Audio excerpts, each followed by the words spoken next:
Simulan po natin ang ating paggawa ng homemade ham sa paggawa ng kanyang palaman. Gamit ang 3 itlog.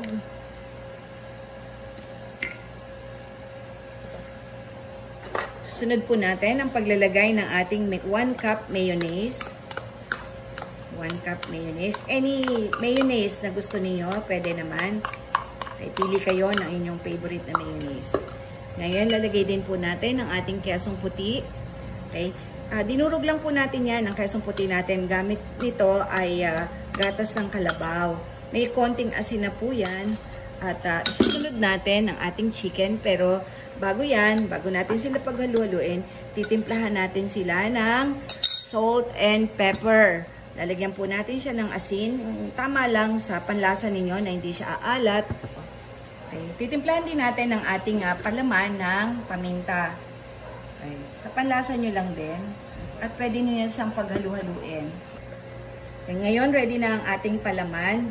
Guys, ito ay mayroong chicken, kesong puti, at mayonnaise. No? Ayan. Magugustuhan to ng ating mga anak, lalo na ang inyong asawa. Kung may asawa kayo, kung wala, boyfriend. Diba?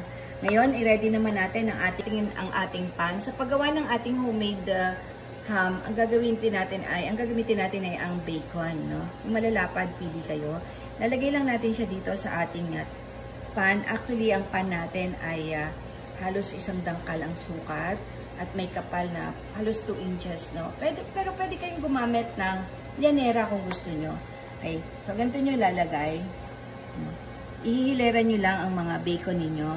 Dito, ang nagawa ko lang ay ang magagamit ko ay isang 1/4 lang, 1/4 kilo ng bacon. Ganyan ang tsura niya. Ayan. Ay, bakit kailangan may nakalawit? Kasi mamaya, gagawin natin yun na pantakip. Gagawin natin sa pantakip. Yung okay. Ngayon ay ready na ang ating pan. Lalagyan na natin siya ng palaman. Mag-i-start tayo sa paglalagay ng patatas. Iniwa ko na ito ng maninipis at ilalayer lang natin siya sa ilalim ng ating pan. Katulad nito. Ayan. Lera mo lang. Okay. Yun. Titimplahan mo din siya ng konting asin. Konting paminta. Then, ilalagay mo na ang iyong palaman. Okay, yung ating ginawang palaman kanina, lalagyan na natin siya.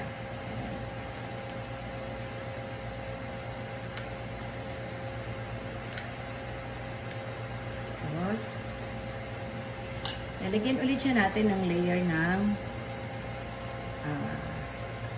patatas. Lalagyan ulit natin siya.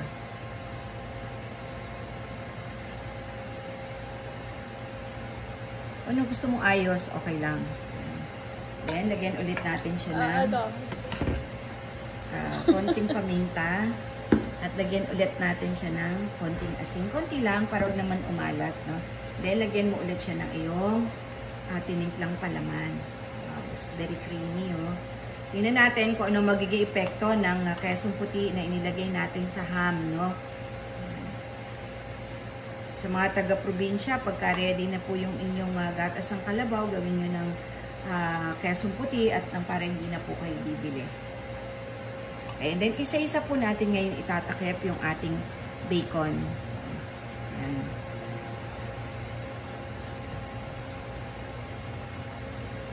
Pwede na yan kamayin. Ikaw lang naman. Kamay mo naman yan. Okay. Pa-fold mo pagka sobra ng haba.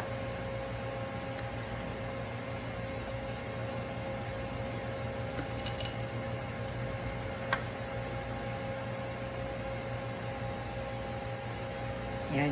So, ready na po to. Lalagay na natin to sa ating oven. Okay.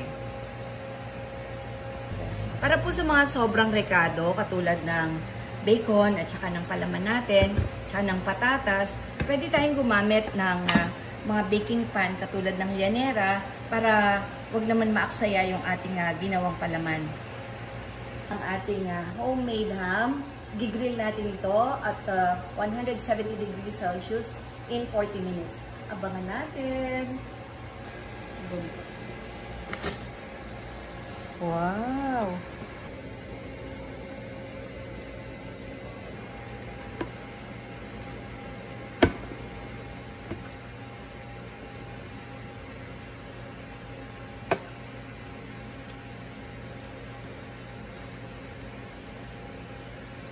Okay. Moment of truth. Tikman na natin ang ating homemade ham. Ay, tikman natin. Tikman natin. Here. Lagyan natin ang patatas. Wow, ayun yung kesong puti, oh. Okay, tikman natin.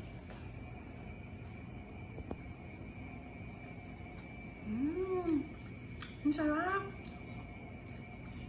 It melts in my mouth. Pwede nyo po itong ihanda sa holiday na. Try nyo. Thank you.